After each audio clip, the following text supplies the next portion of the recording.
I think, as I remember, I handed the floor. We stopped your question or point last time, so you have the floor open if you would like, with any question, comment, concern, salutation, diatribe. I don't know what point I was making. But could we put up the 5 points? Yep. Here they are. Facts 1, 2, 3, 4. No, just kidding. Let's see. Where are we at?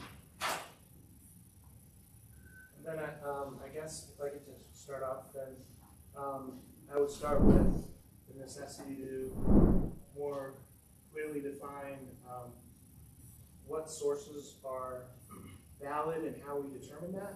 Okay. So I was kind of surprised last time when you said that you believed that the consensus was that the Gospels are written by eyewitnesses. Nope.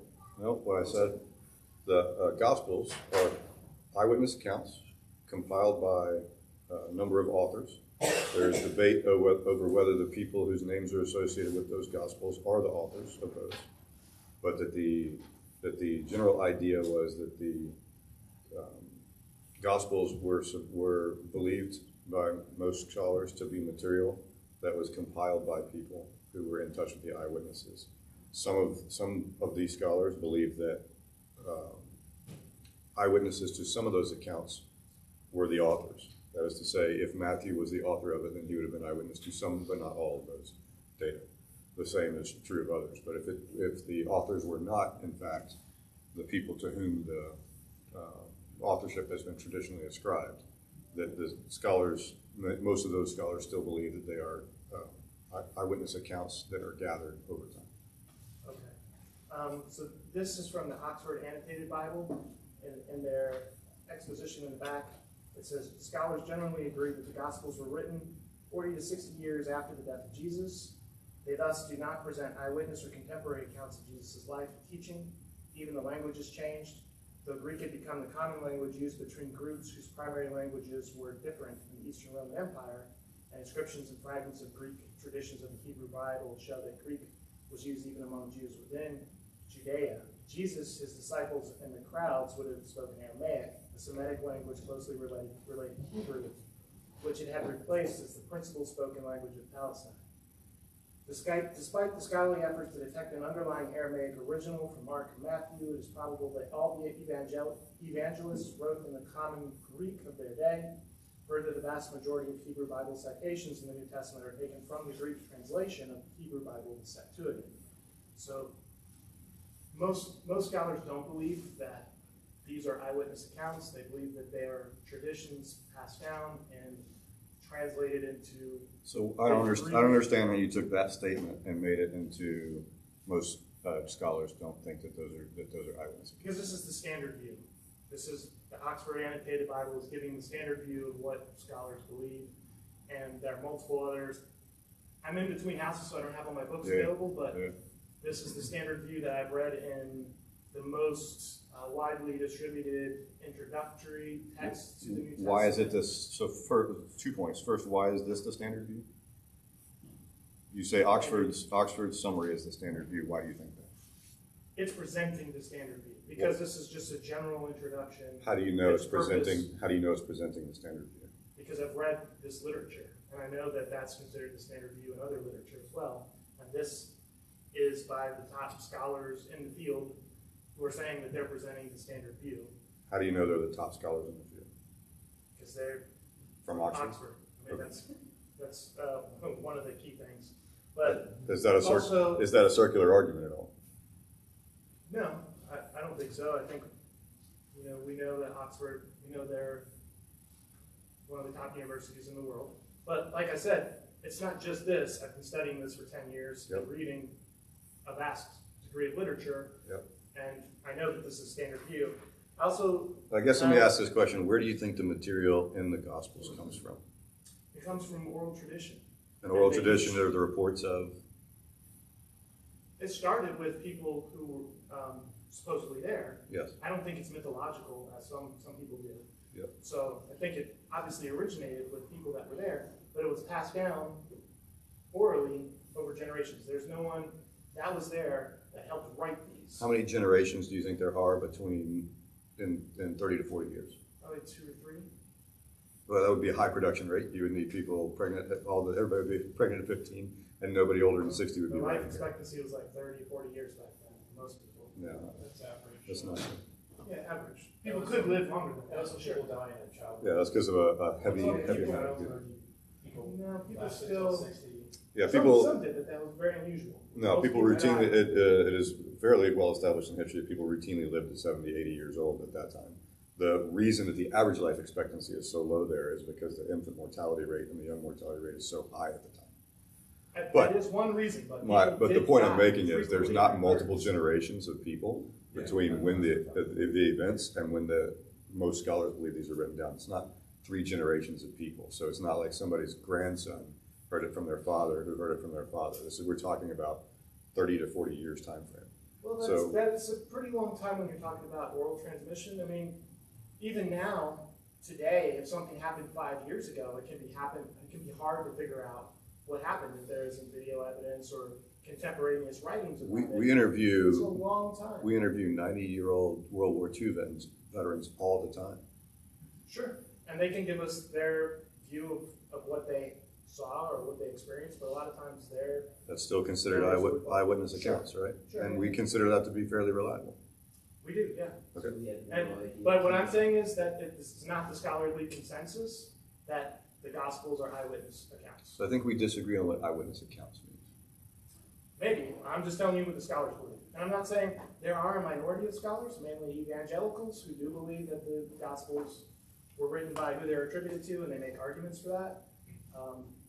I think don't the wanna point get we're into making details is of that I just want to say that the reason why you can't bring in a lot of these extraneous facts if you wanted to is because they are not agreed upon by so scholars. you keep saying, and we covered this last time, and I would like to push back on what you're saying right now. I'm not bringing in extraneous facts. So let's back up a couple of steps. Number one, I'm not making this argument. This is Habermas's argument. So when I'm saying that this is what the argument says, I'm saying what Habermas says. And that, Okay. When I say small, you, then I mean Habermas. that's fine. Agreed. The part is, we covered last time whether or not it's the case that data that are being used in this argument that Habermas is making are where he has extracted from this body of evidence that is principally the Christian writings, these early Christian writings, along with a smattering of other sources that broadly support some of the data in there. And he's arranged them into 5 facts. These facts themselves are themselves not the evidence. They are statements, they are propositions made based on this evidence over here. So I'm saying, all Habermas is saying is that if most scholars agree on these 5 facts, and then that's the point. So the facts, here's the body of evidence, and you can say some of this evidence is questionable, some of this evidence is super solid, and we believe that it's highly dependable. Some of it you're like, I don't know, give or take, we're not sure whether it's equal to good evidence or what. But there's this whole body of evidence, and the sum total of this body of evidence, Habermas is saying, results in most scholars, Oxford and otherwise, agreeing in these 5 facts. He then says, these 5 facts here are best explained by, here are the different possible hypotheses that could account for them, and that they're best explained by, or maybe I didn't put them here, yeah, that they're best explained by number 1, which is that Jesus rose from the dead. That's the argument right here. So there are no, in this model, as long as whatever the scholar, we don't know, we would have to grab one of these scholars, all of these scholars, and sit them down and be like, Timmy, tell me what it was exactly from this body of evidence that makes you believe in facts that facts 1, 2, 3, 4, and 5 are true. No, And then based on whatever Timmy says, now we know. Now maybe Timmy is an evangelical scholar, and he's like, well, the 4 Gospels were written by Matthew, Mark, Luke, and John, and I believe that, and they were eyewitnesses, and so that's why I believe in it. And then you might say, I don't think Timmy's reasoning is very good on that one, so although he accepts the evidence, I don't think his reasons for believing the 5 facts are true. Then you go ask Bart Ehrman and be like, Bart, what do you think?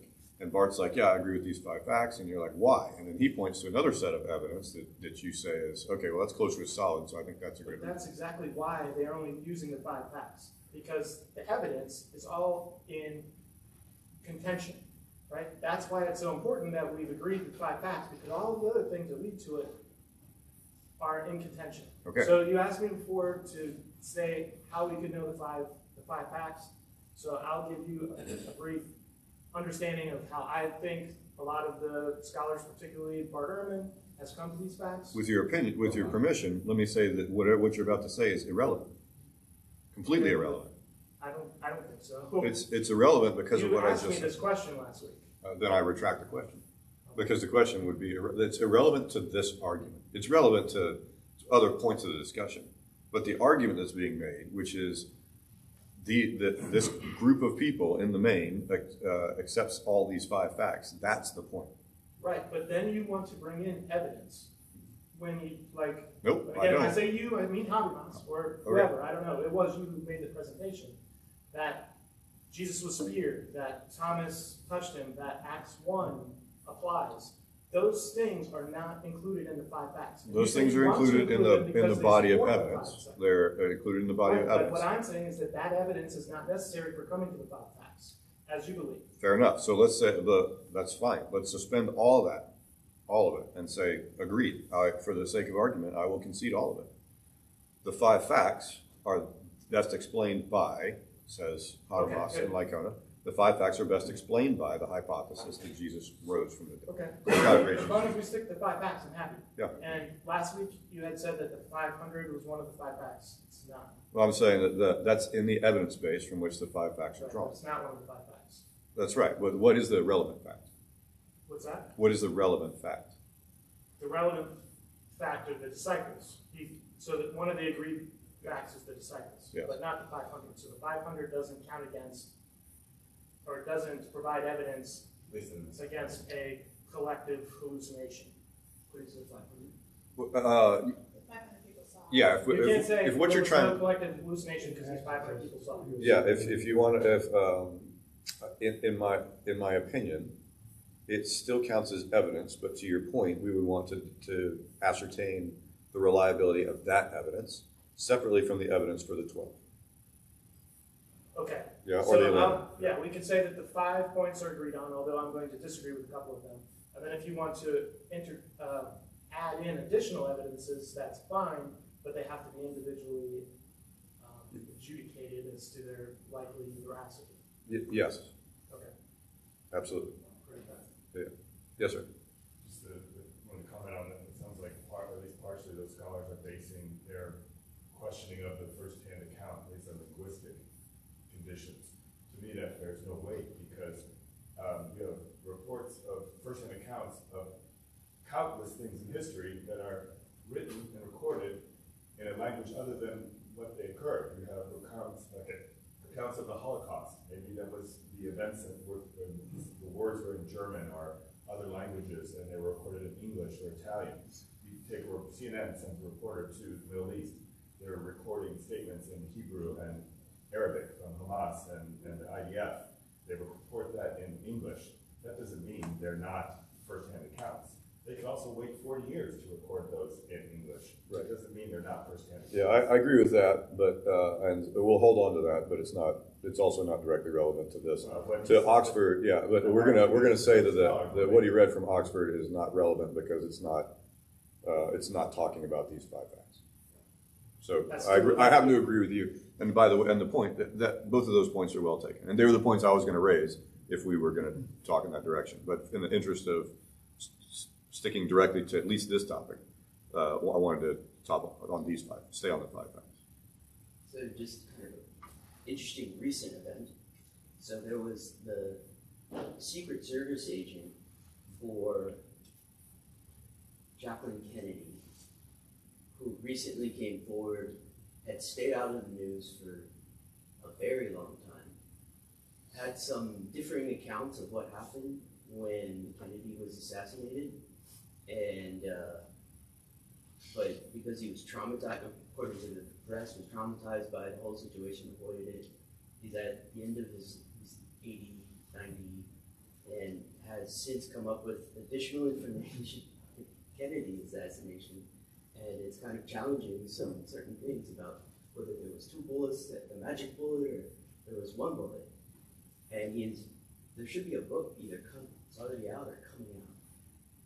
But I guess the point is I don't know if that's true. Like, I'd have to evaluate that evidence to kind of go at it. But it's at least an example of, hey, something can happen. 1962, well before I was born, somebody still be alive and have potentially relevant information that could kind of help shed light on something that we think we had clearly understood for over 30 years. So again, true, but not. Let's stick to the argument that Habermas is making, and then we can expand into this whenever we want to. I mean, it's solid ground. We can expand it to it wherever we want. But the point is, like, Habermas's argument is the best explanation of these 5 facts is this hypothesis. Yes, sir. I think maybe one of the underlying issues that Will was talking about is that once you start looking at individual explanations, that's when you go back from the 5 facts to the evidence. I agree with that wholeheartedly, but the point, so there's a magic box right here. And this magic box is, quote, the opinion of the majority of scholars. And so we're treating this like a black box that says, because we trust the majority of scholars like we trust Oxford. Why do we trust Oxford? Because it produces the best scholars. How do we know it produces the best scholars? Well, because it's Oxford and they do good work.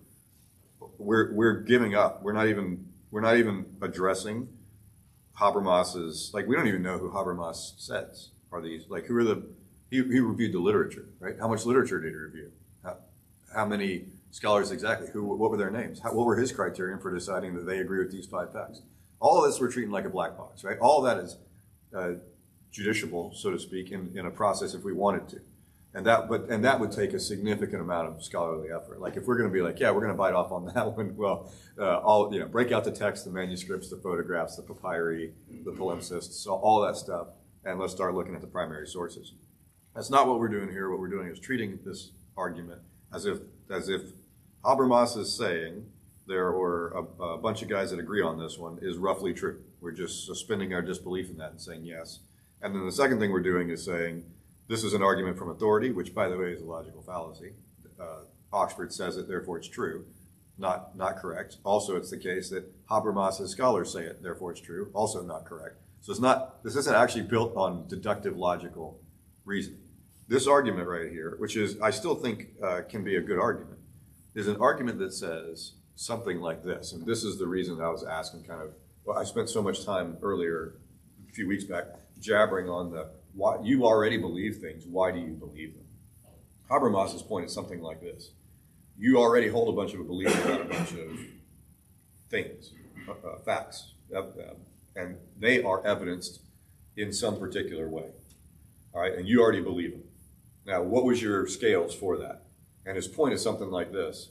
I'll bet you, that nobody makes the argument this way, I'm making it this way. I'll bet you that the evidence for these 5 facts so far exceeds your evidence for almost all the other things that you believe in, that if you're being fair, you should believe also that these 5 facts are true. Now, those 5 facts don't necessarily, meaning that it's inescapable, don't necessarily add up to Jesus is the divine Son of God, in whom we could put our faith for salvation, right? This is not a deductive argument. What it says is, what he's saying then is, given this black box that certifies and validates these 5 facts, therefore you should believe them. If you believe anything, you should believe these. So something like that. Or if you believe most things, you should believe these.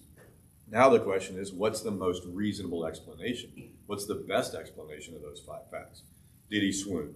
Was he was one of the few victims of crucifixion that didn't actually die? Was he buried somewhere else and the guys forgot where the tomb was? Did Peter did Mary hallucinate? And Peter didn't hallucinate, but he didn't even see it, but he took Mary's word for it. Like, all these different possible explanations. These are like E2, E3, E4, E5, En. Of all of the possible explanations, Habermas is saying the most reasonable and the one that fits all the facts and has the most explanatory power is the explanation that God rose Jesus from the dead. And he doesn't say it this way, but I'll add for any of our atheist/skeptic friends that it is because one of the reasons that's the best explanation is it is unreasonable to demand of certain of miraculous or religious truths evidential standards that exceed the evidential standards of other similarly rare truths, something like that. So if you add all that together, then you can, and you see it the way Habermas does, and you're using the same judgment criteria that he and Lycona do, which I think are reasonable, then the best explanation, in these three guys' opinion, would be that God raised Jesus from the dead. But those are the limitations of this argument. This is not a deductive argument, right? And so this is one of the reasons that this would sound like a cop-out, but eventually I would predict that at the end of our discussion here, we walk away with an agreement on a particular assertion. And the assertion is this: if we know, like let's say for a fact, if we know with great confidence that God exists and intervenes in this world, that changes the calculus that we would use in assessing whether we also think that these 5 facts are best explained by the God raised Jesus from the dead hypothesis, right? So if we know God exists and he messes around in the world, that's different than what your current belief system is. Your current belief system is miracles don't happen at all. And you further said something like there's no evidence, there's no historical evidence that you could ever see that would convince you of a miracle, if I understood you correctly from 2 weeks ago. So for sure though, so I think you're setting that standard too high. I think if you just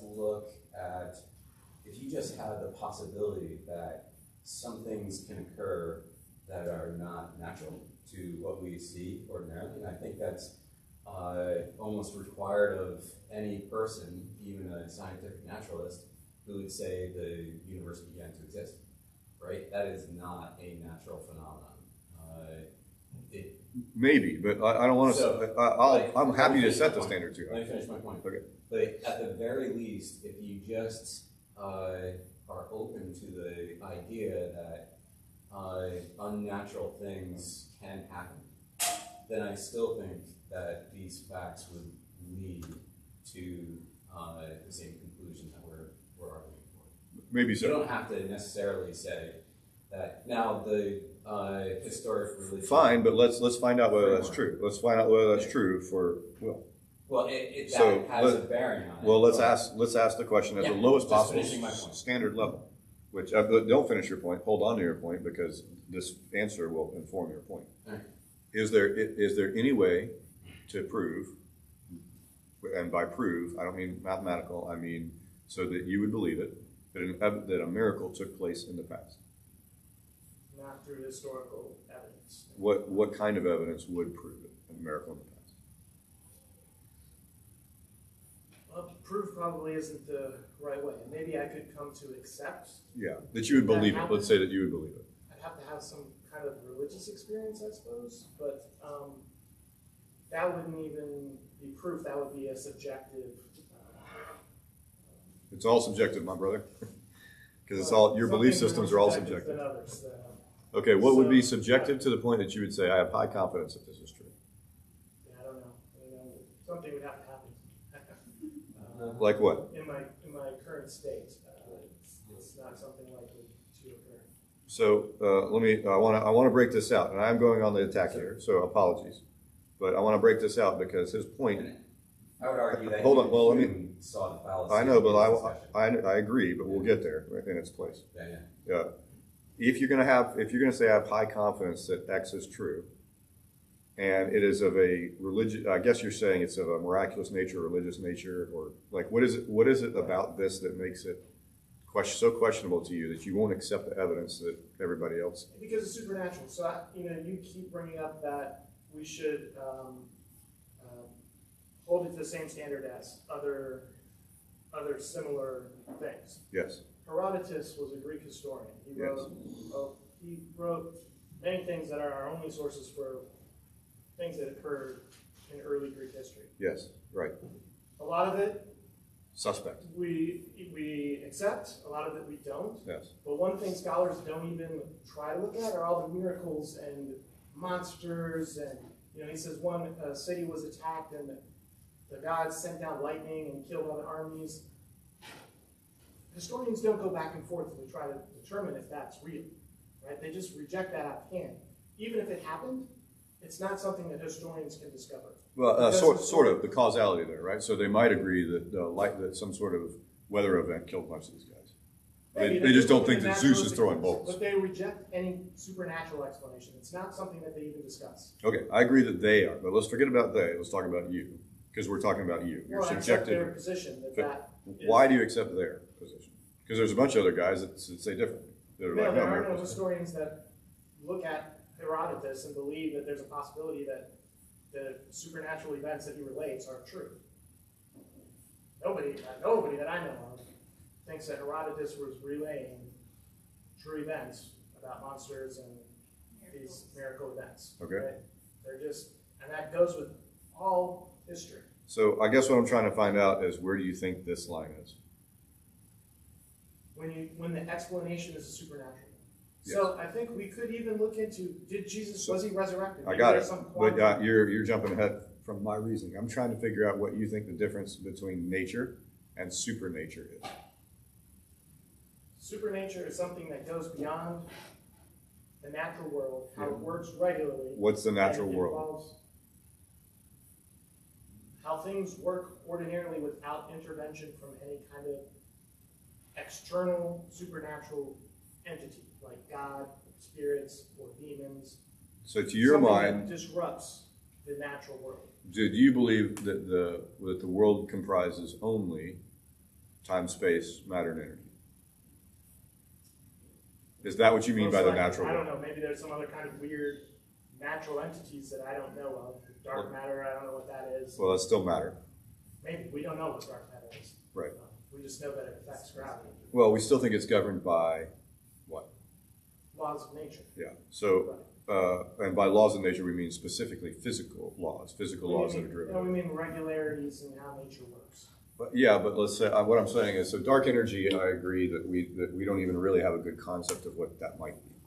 Dark matter, we know enough about it that it's. I'm not sure that I agree with your statement. We know enough about it that we say these are candidate particles for what dark matter would be.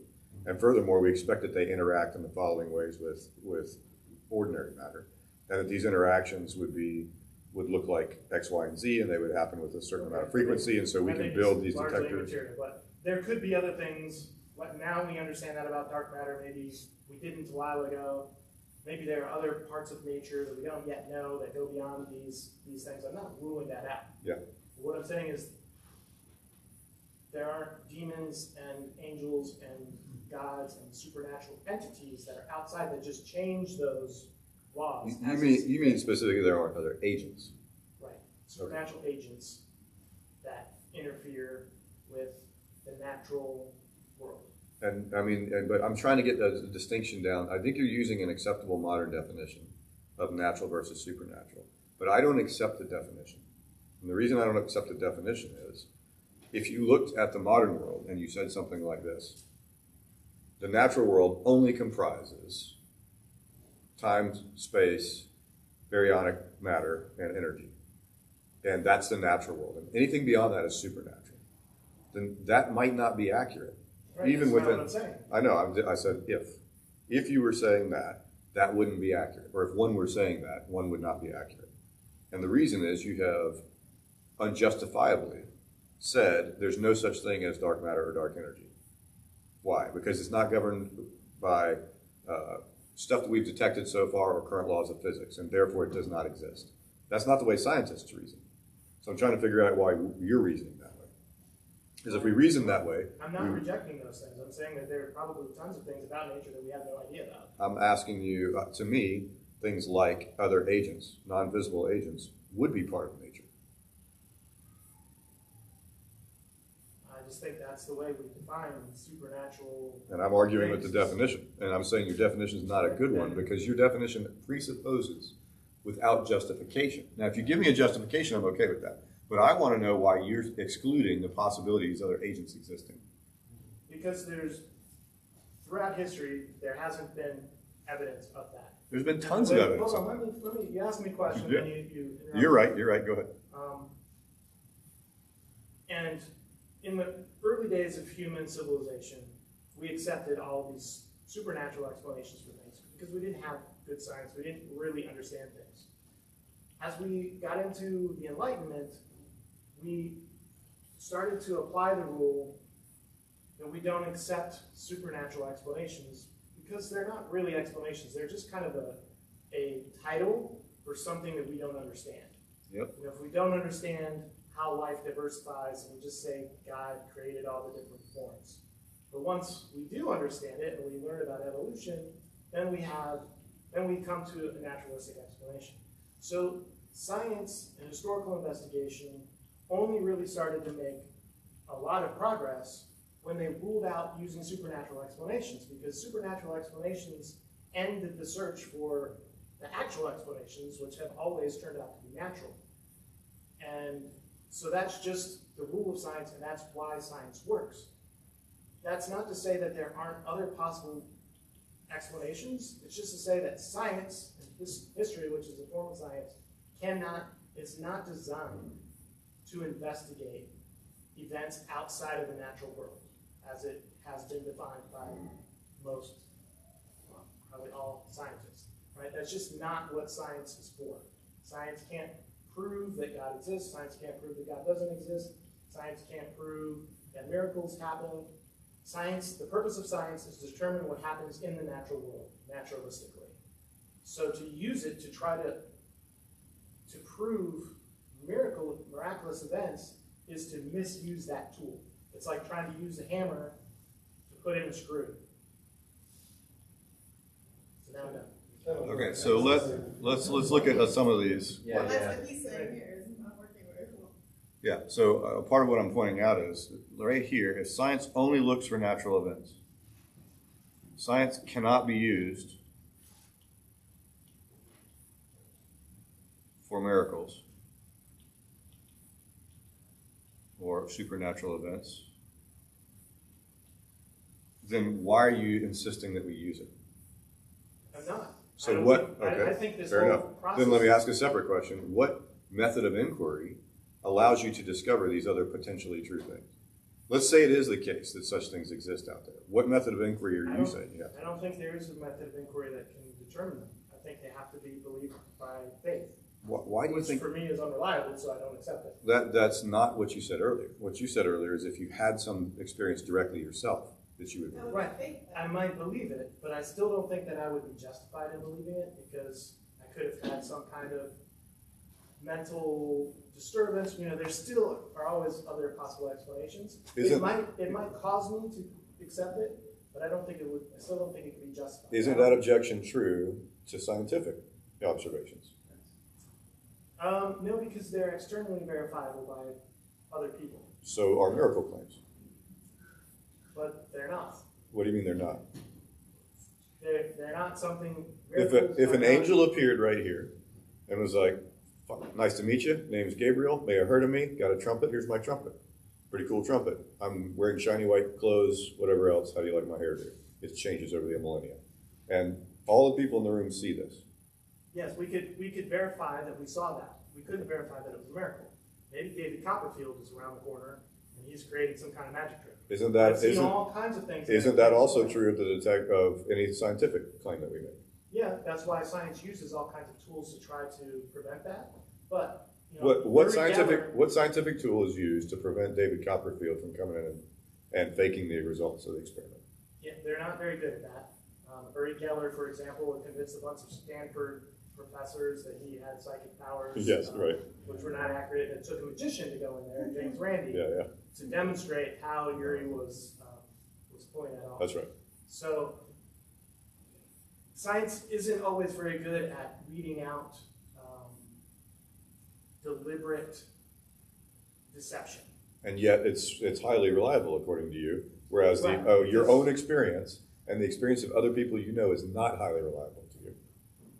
I'm floored by this. This doesn't make sense to me at all. Science is highly reliable because most events are not part of some elaborate deception.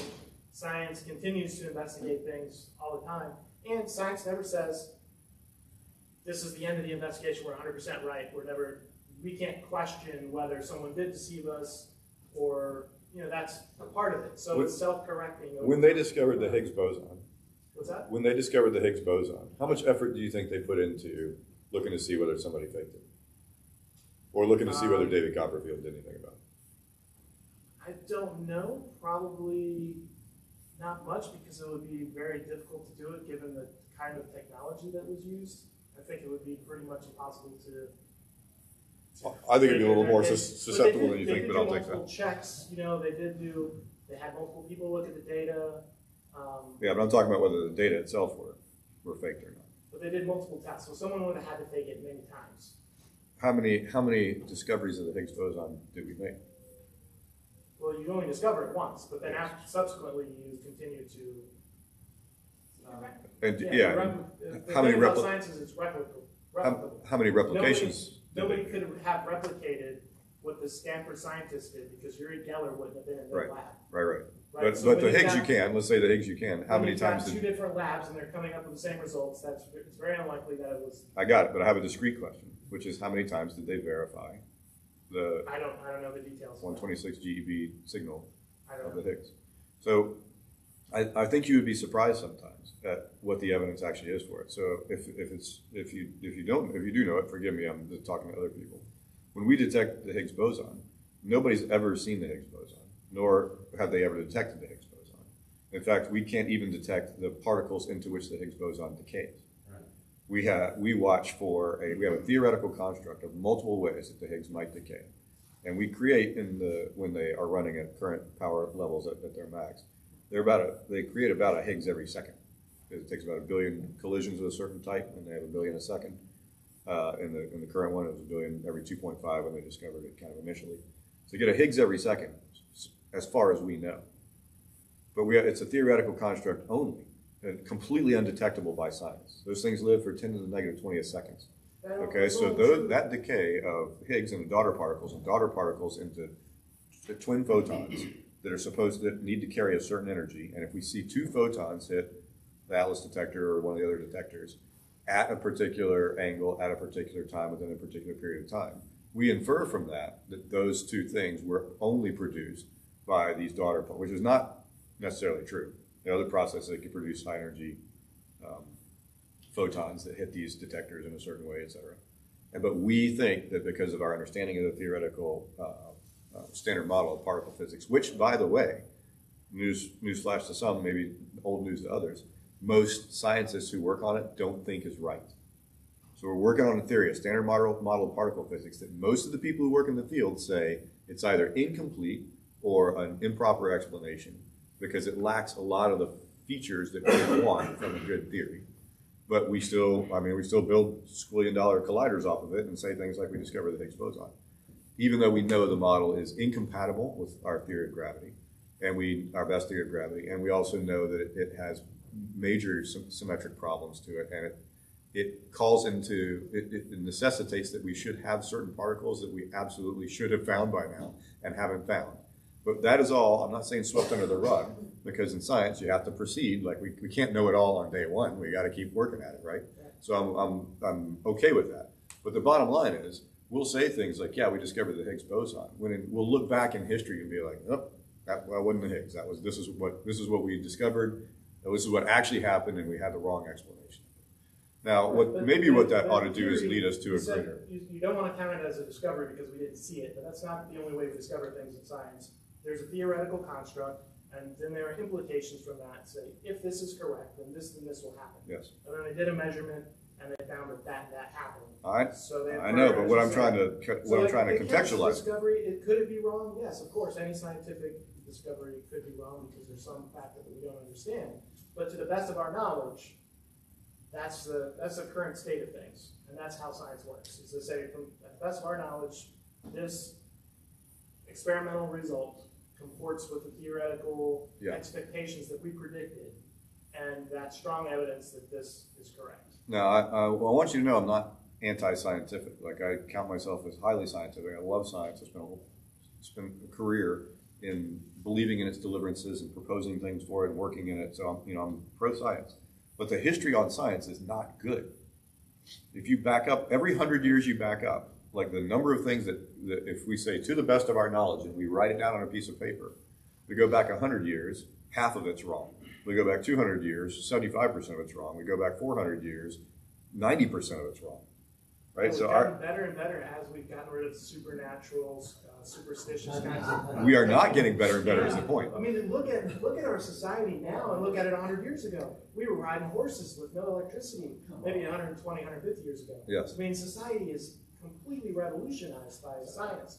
We've got medicine. I can make exactly the same point about the moral state of our society based on the religious beliefs that we have. If you follow societies that have religious beliefs ranging from atheism to polytheism, those societies are absolutely self-destructive and murder millions of people. Whereas societies that are under a Judeo-Christian ethic prosper more than any other society on the planet, have far greater progressive values, and end up saving more lives and providing the environment in which these brilliant scientific discoveries were made. These scientific discoveries were made in a Judeo-Christian world, not in a world where they believed in Zeus and Thor, not in a world where they believed in, where they have I mean, it's getting kind of off the topic, but the only atheistic societies that have ever existed were communist ones, and I'll agree that communist societies are no good, but that's not the only kind of atheistic society that should exist.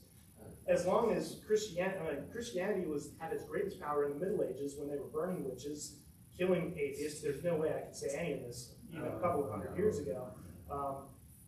Even now, it's Christians that are trying to prevent gay people from having equal rights. Christianity has a history of misogyny that's kept women out of power and even being able to control their own lives. For the entire world had a history of that. So that's as everybody. our ethics have become more secularized, we've become a better society. And it's demonstrated. It's just demonstrated comparatively. If you look at social indices in the United States, which is more religious than places in Europe, especially Scandinavian countries, where belief in God is very low. It's below 50%.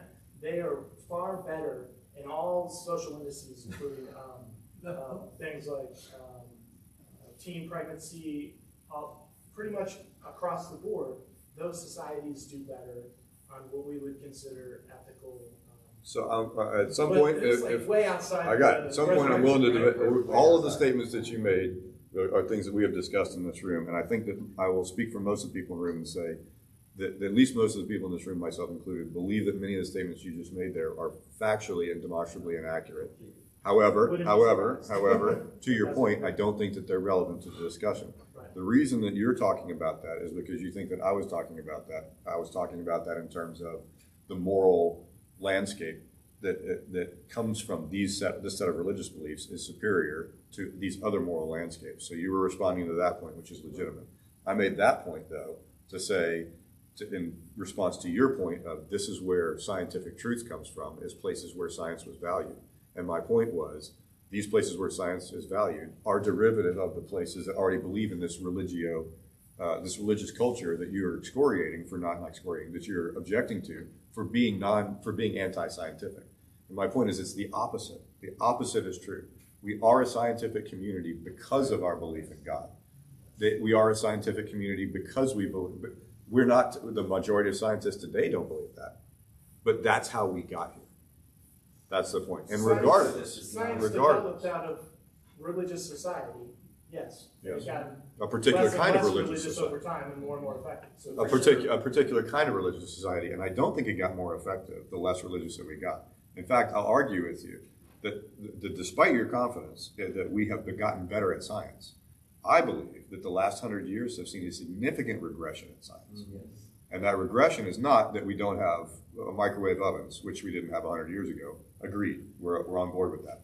But the method by which the microwave oven was discovered is not a suspension of religious belief that then resulted in us becoming more scientifically minded. Maybe a topic for another day. Agreed. Now, what I'm trying to get back to, though, is I want to know, and we don't think about this very often, so I recognize that this is a little bit like category breaking. But I want to double down, triple down, quadruple down on the fact that you're dividing the world into natural and supernatural, but I don't see the warrant for this line right here. I think it's probably not going to be an issue that we agree about. But you're a rational person, and I'm a rational person, so let's not do that. Let's instead say, I'll hold you to reason, you hold me to reason and evidence, and let's do the argument. I've already explained my position. Okay. Then wait, hold. With your permission, I want to write the argument down. You've explained your position. Tell it to me so I can put it on the board.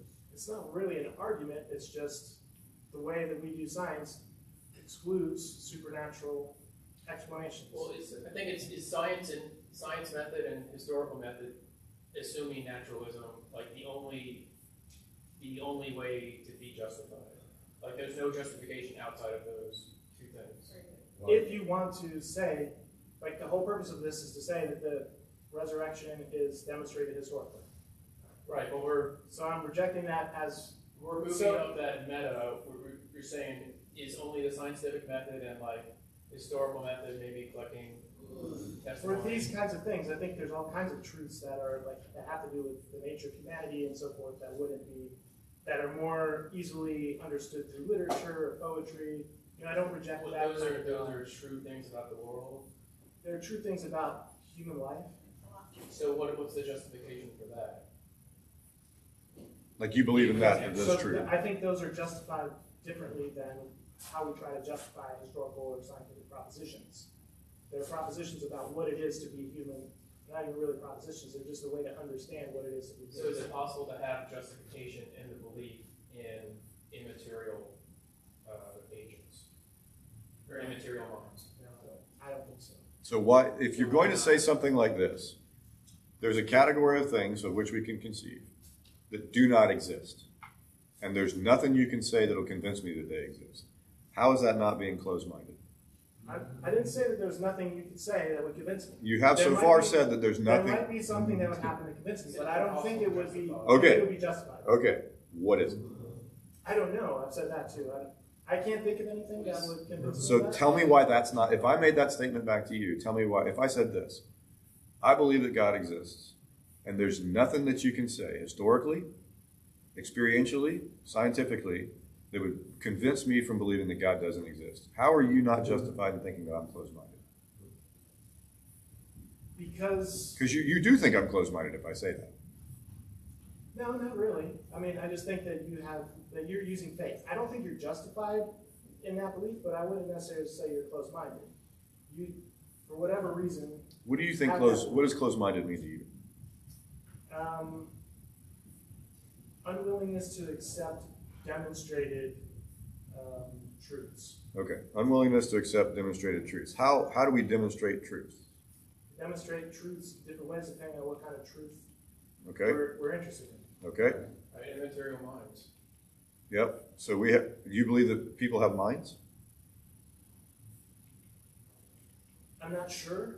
It depends on how we define mind. I don't think we have like some external. How do you define mind? I define mind as the workings of the brain. Okay. Do you think that those are material or immaterial? I don't think they fit either category. Okay. So there's something that doesn't fit the purely material category that you think exists by personal experience. Exist is not the right word for it either. Do you think So your mind exists? I think our language confuses us on these kinds of things. Okay. Because in our normal everyday language, we talk about, this body exists, and we don't get into these kinds of more abstract ways of thinking. So Okay. I follow kind of a Wittgensteinian approach Okay. to these issues, and I think our language completely sets us awry. Like the words exist and so forth, they don't really work when we talk about minds. Okay. It makes confusions like Descartes had, where Descartes believed, there's a material person and they have an immaterial soul and they go together. That's a complete mirage, I think, brought about by the way we think linguistically. So evoke Wittgenstein then for us, and how, in the best that you can, you're willing to make truth claims in the language in which we're speaking right now. Yes. Are you willing to make truth claims about your mind in the language that we're speaking right now? Very minimal ones. Make it, please. What's that? Could you please make it in terms of whether your mind is real or not? My brain makes thoughts, from a biological entity that has mental phenomenon. Yep. So these thoughts, these mental phenomena, do you believe that your thoughts are real? In a certain way of saying real, yes. Yes. But I don't think that it's And what is not that? the way that we normally understand those words. Then help me understand what you mean by real, in that sense. I'm not sure I understand it. All Okay. I know is that our normal way of understanding is not correct. But you... So I think there's a lot about the mind that we don't understand. But you obviously think, I say obviously, it appears to me that you think that those thoughts are real insofar as you believe that that you're having them, that you're speaking from them, and that they're therefore in the world that you and I are jointly perceiving. They have effects in the world. Okay, they have effects in the world, material effects. That's an even higher standard. Good, okay. So here's something that doesn't fit the normal material definition, but has effects in the material world.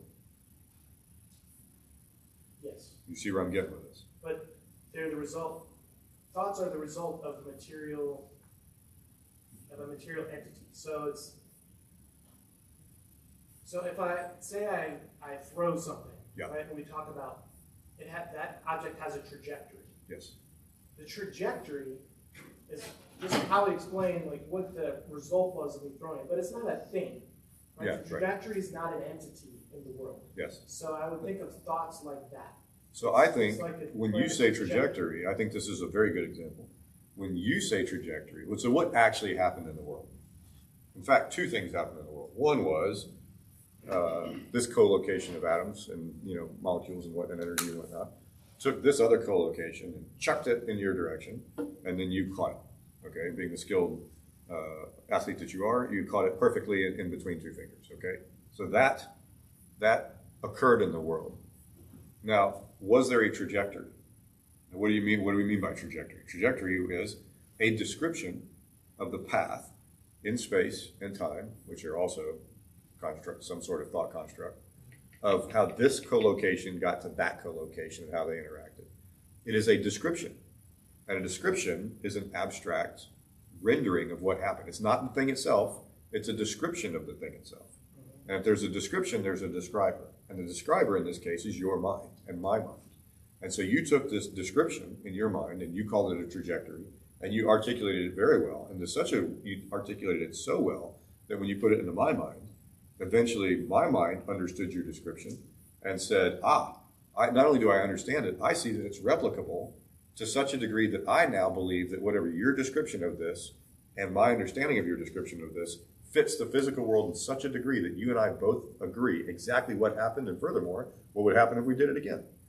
That brilliance, that amazing thing that happened from that co-location of atoms to this co-location of atoms, such that you have an understanding of what happened, I have an understanding and description of what happened, and they match the physical world.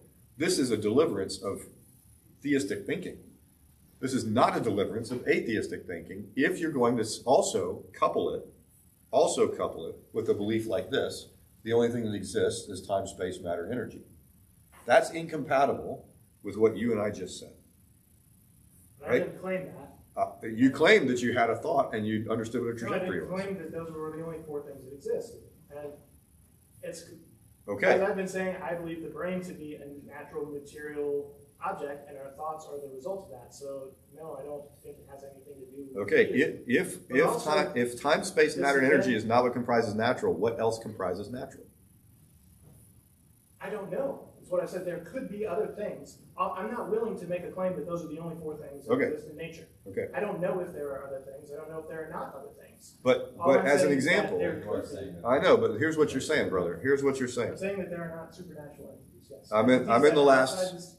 That could not in principle be described in an natural. Mark, I'm in the last 100 yards, brother. Yeah, give me this one. The idea here is if what we're saying is natural might not be limited. In fact, probably isn't, or whatever you want to use for the standard, be limited to time, space, matter, and energy.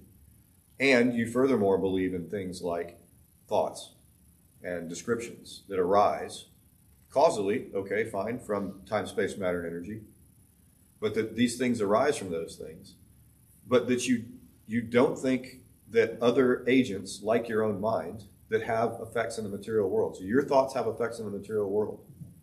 And your thoughts are not themselves material things. You said it's something else. It's neither material, it's neither immaterial, but it's not just material. So something other than like material. The trajectory. There's all I got it, kinds but of the things point is we that accept in the world that are like trajectories. I agree. They're abstract thoughts. Yes, but abstract thoughts. They're in principle understandable on a naturalistic point of view. Then they are material. Right, I believe so. I don't know that we could prove. I don't know that I could prove that thoughts are material. I can provide a lot of evidence for it. This is inconsistent with what you said earlier. What you said earlier was that these things like thoughts and descriptions of trajectories are not material. Right, they're not material. Which one is it? You They're just not- said they're they're not both material, and you both said they're not I material. mean, even if they're not natural, they're not supernatural. That's not what you said. No, I think they're natural. They're not material. Yeah. They're the result of a material process. Okay, so this is the point I'm trying to get at. If you think that there are things that are not just time, space, matter, and energy, that exist I'm not in the saying I world. think that there are. I'm saying I leave that possibility open. Okay. You're trying to make me commit to one way or the other. No, I'm And trying I'm to make saying I don't know. I'm trying to make you consistently describe what the bounds around the category nature include. They include things that are, in principle, describable by natural events that are not the result of a You supernatural. can't use the word nature in the definition of nature. So use a different I definition. can use it in the definition of natural. No. You have to. No. That's because natural is related to nature. Okay. Then tell me what you So- mean by nature. Forget The natural. regular, we call them laws of nature. They're descriptions of how things happen.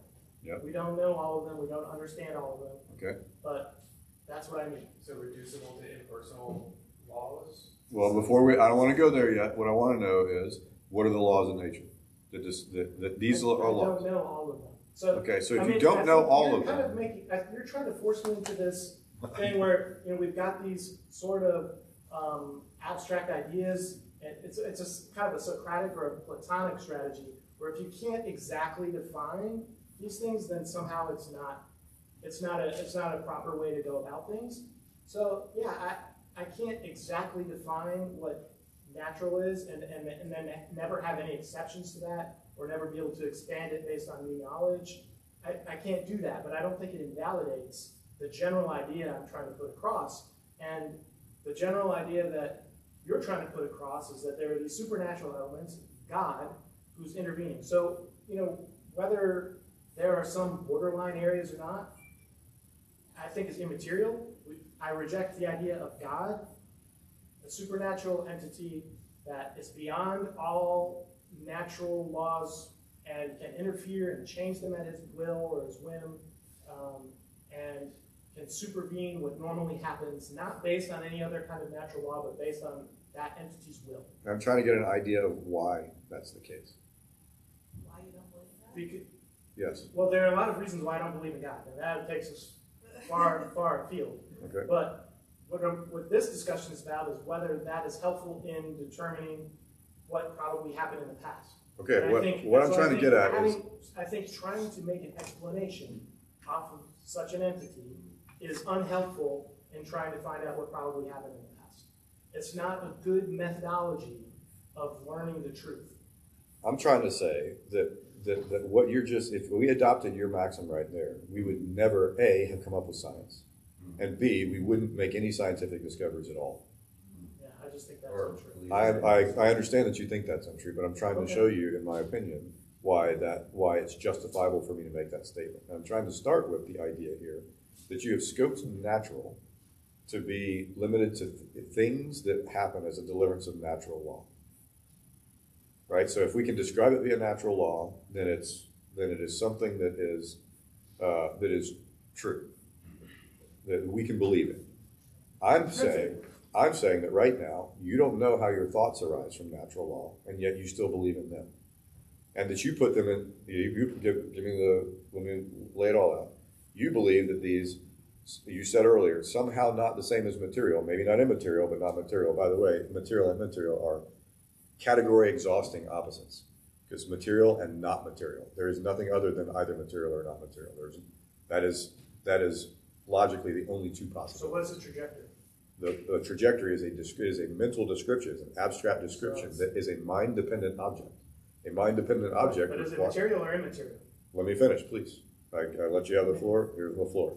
And by the way, I don't object to you interacting, but for the sake of getting the statement out, let me do this, and then by all means attack. What I'm trying to point out is, you've said there's these natural laws. They nicely box this. If it doesn't happen by natural law, then you don't think that there's a good way to have evidence for it.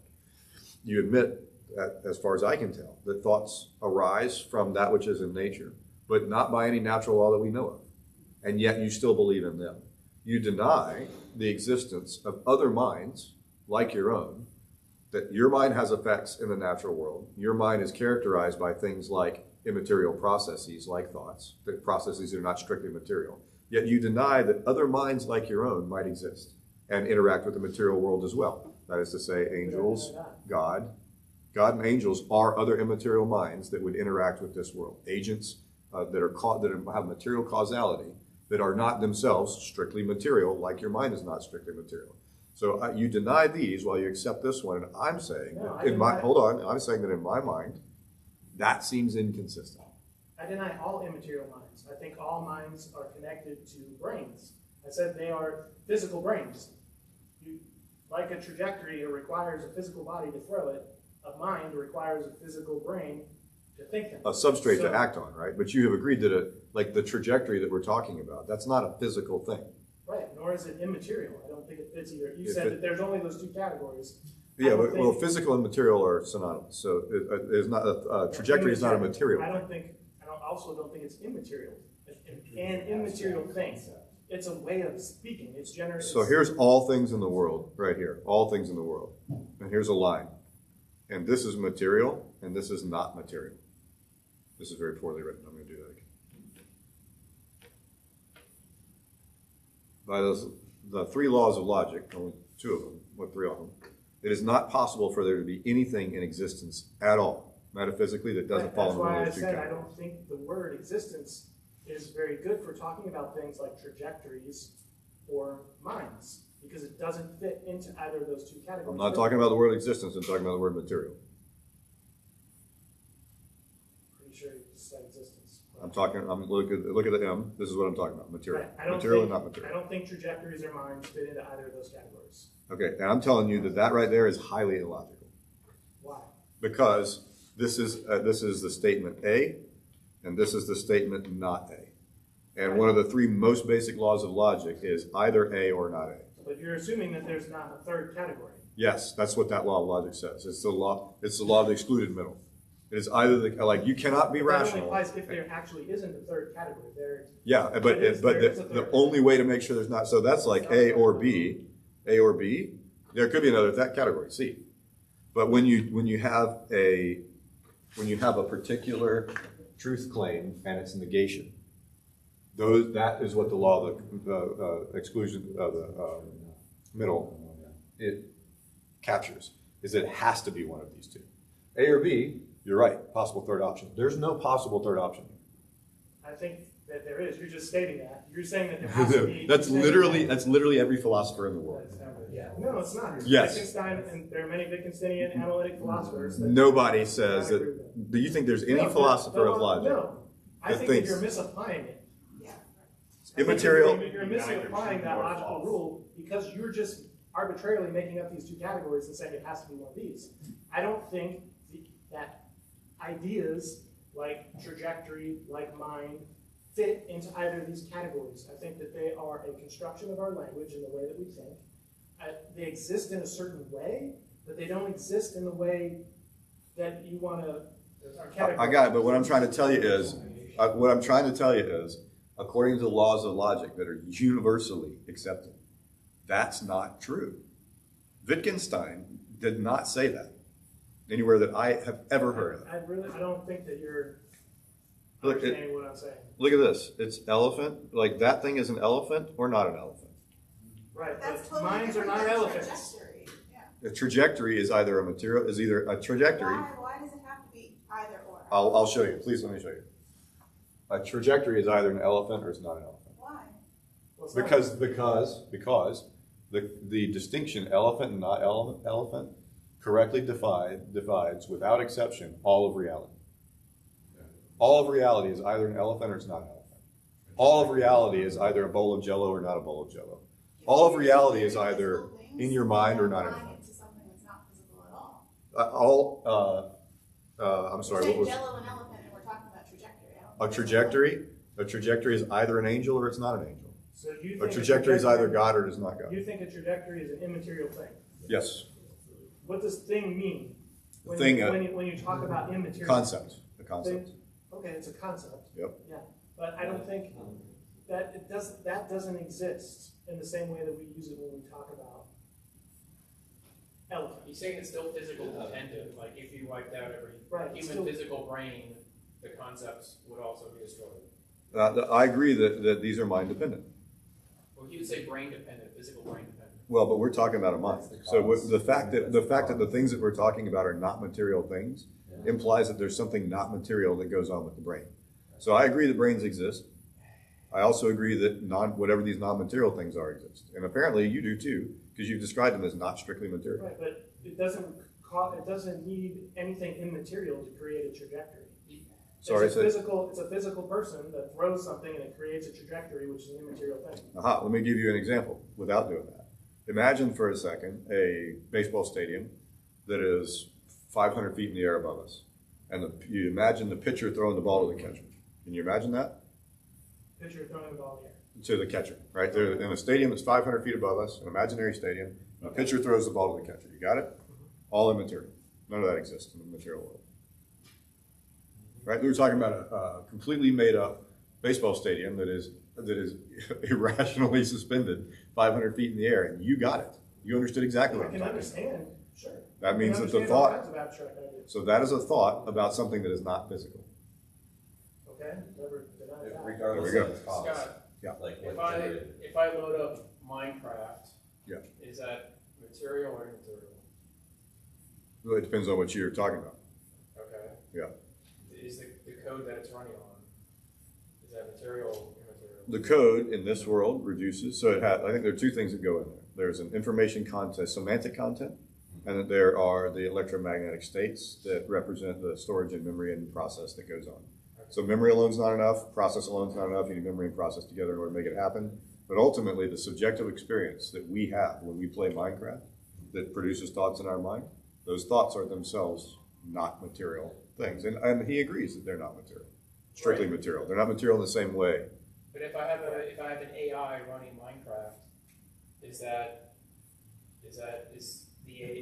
experiencing? Yeah, we can get into that, but the whole question of AI is whether computers will ever have minds will computers have thoughts like we have? And right now, we don't know the answer to that. I've got an argument about it. Other people got arguments about it. But at the end of the day, it's an unknown. Okay, so the point I want to get to though, that's very, very important here. And when I say important, I mean like as important as anything can possibly be. The greatest possible importance is whether you and I agree on the laws of logic.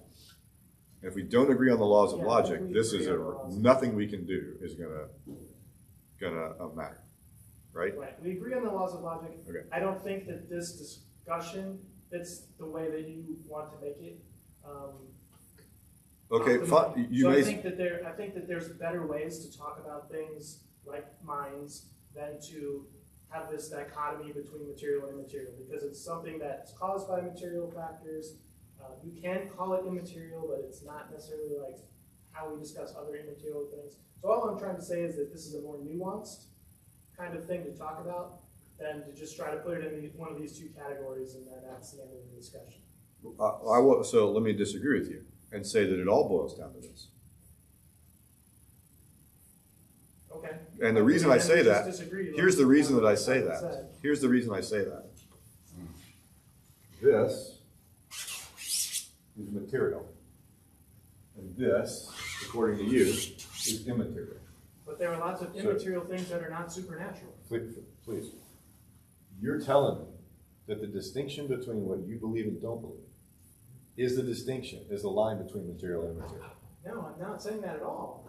He's leaving it I've open. never said that. He didn't There are all want kinds of immaterial things that are natural. Yeah. Like trajectories. And that's my point. If there are immaterial things that are natural, how do you know angels are not natural things? Because they aren't by definition. That's why they're important. By your That's definition. why they're important religiously. Because they don't have they're material considered to substrates, be. God. That's, hey guys, I've angered people. I don't mean to anger people. No, I'm not angry. I'm just kidding. Nature, to me, is a description of all which is real. I don't believe in the supernatural. Nature is everything that is real. Nature and reality are synonymous for me. Most people today in American Western society think that nature that nature and reality are the same.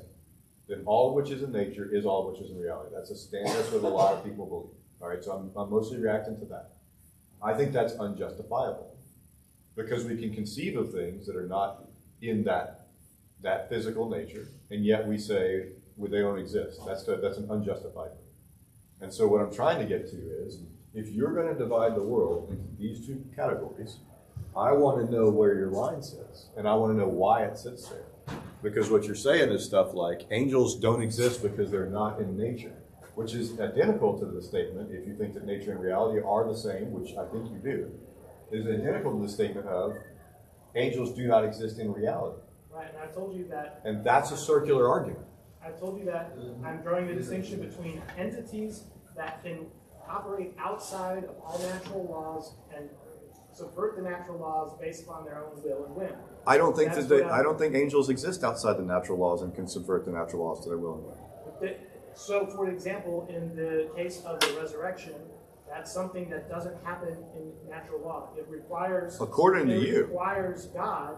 Well, no, this whole argument is to demonstrate the action of God in the world beyond outside what normally happens. And I think that happens according to natural laws. I just don't think it according to the limited natural laws that you say. We're not even sure if those are the limits. Natural laws are by definition things that occur regularly. This would be an event that is outside of that natural order. And I have told you 4 weeks ago that the Christian believes that God's intervention in the world occurs regularly. But in different ways. So it's God intervening and subverting the natural law. No, in different ways. Absolutely not. Okay, I don't think that's like saying, brother, wait. Let me make this one last point. Let me make this last point, and then we'll pick it up next time. To believe that, like entropy is a natural law. So if you reverse entropy, then you're violating the natural law by your effort of will as an agent. Right? There's a natural law of entropy. Order increases over time. You can do in small areas. You can reverse that. Sorry, thank you. Disorder increases over time. You can reverse that and create order. Is that a violation of natural law? Well, I can reverse it in certain circumstances, but no, that's a capability that human beings have. And God has that same capability. That's all I'm saying. All right, let's pick this up next time. I think this is a terrific discussion. Thank you again. Round of applause for Will and company, and the whole table, in fact, at this case. So, but thank you very much. All right, and we are obviously out of time, but thank you very much.